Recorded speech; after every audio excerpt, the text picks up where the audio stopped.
एक स्त्री हर दिन गर्भवती होती थी और हर बार जो बच्चा वह जन्म देती वह इंसान नहीं होता था। कभी वह चूहा होता, कभी फूलों जैसा कोई घोंसला। जब उसके पति ने इन राक्षसी जन्मों को देखा तो उसे यकीन हो गया कि उसकी पत्नी किसी और के साथ संबंध रखती है और वह निर्दोष नहीं है। उसने आसपास के गांवों से ताकतवर पुरुषों को इकट्ठा किया और सबके सामने उसे मृत्यु दंड दे दिया। किसी को यह नहीं पता था कि वह स्त्री अपने अंतिम सांस तक पूरे एक कबीले की जननी कही जाती थी। शायद ईश्वर की कृपा थी कि वह फिर जीवित होकर अपनी 18वें जन्मदिन की संस्कार समारोह तक पहुंच गई। उस दिन उसने और एक दूसरी चमकती हुई स्त्री ने मिलकर अनुष्ठान किया। आकाश से 2 गर्भ कमल उतरे ताकि वे उनमें से एक चुन सके। कमल चुनने के बाद उन्हें एक साथी भी चुनना था और उसी दिन गर्भ धारण करना था। उस स्त्री का भाग्य अच्छा था, उसे रक्तवंश उत्क्रांति गर्भ कला प्राप्त हुई। इस कला से वह किसी भी गर्भ को एक प्राचीन दिव्य पशु में परिवर्तित कर सकती थी। लेकिन कपटी स्त्री को सिर्फ प्रतिनिधि गर्भ कला मिली। फिर भी वह भीतर से खुश थी क्योंकि उसी के सहारे वह अपने पापों का दोष उस निर्दोष स्त्री पर डाल सकती थी। पिछले जन्म में उस कपटी स्त्री का एक चूहा मानव से संबंध था। फिर उसने प्रतिनिधि गर्भ कला का प्रयोग करके उसका गर्भ उस निर्दोष स्त्री के भीतर स्थानांतरित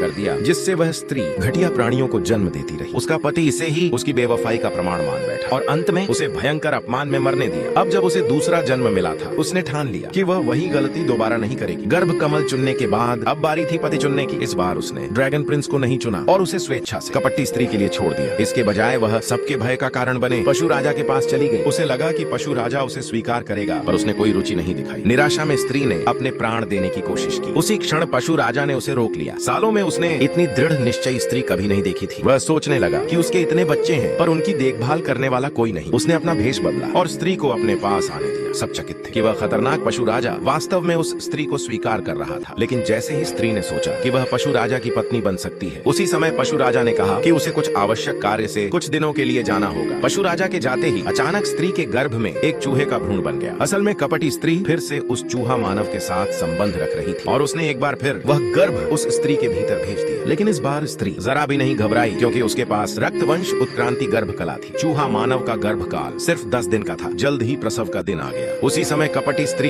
ड्रैगन प्रिंस और अन्य लोगों को लेकर अंदर घुसी। ड्रैगन प्रिंस ने अंदर आते ही स्त्री पर आरोप लगाया कि उसका चूहा मानव से संबंध है क्योंकि इतनी जल्दी सिर्फ चूहे का बच्चा जन्म ले सकता है। स्त्री के लाख समझाने पर भी कि वह एक दिव्य पशु को जन्म दे रही है, कोई उसकी बात नहीं मान रहा था। ड्रैगन प्रिंस तो उसका पेट चीरकर सच्चाई देखने को तैयार था। तभी आकाश से एक दिव्य घटना घटी। एक आधा निर्मित दिव्य प्राणी स्त्री के गर्भ से बाहर उड़ा, पर अज्ञानी भीड़ ने उसे राक्षसी चूहा समझ लिया। कपटी स्त्री ने मौका पाकर उसका मजाक उड़ाया कि उसे उसी का फल मिला है। ड्रैगन प्रिंस शर्म और क्रोध से भर उठा। उसे लगा कि स्त्री उसे छोड़कर चूहा मानव को चुन रही है। वह उसे मारने के लिए बढ़ा। ठीक उसी निर्णायक क्षण पशु राजा लौट आया। उसकी नजर वहां मौजूद प्रत्येक व्यक्ति पर पड़ी जिसने भी उसे चोट पहुंचाई थी। उसे इसकी कीमत चुकानी ही पड़ेगी।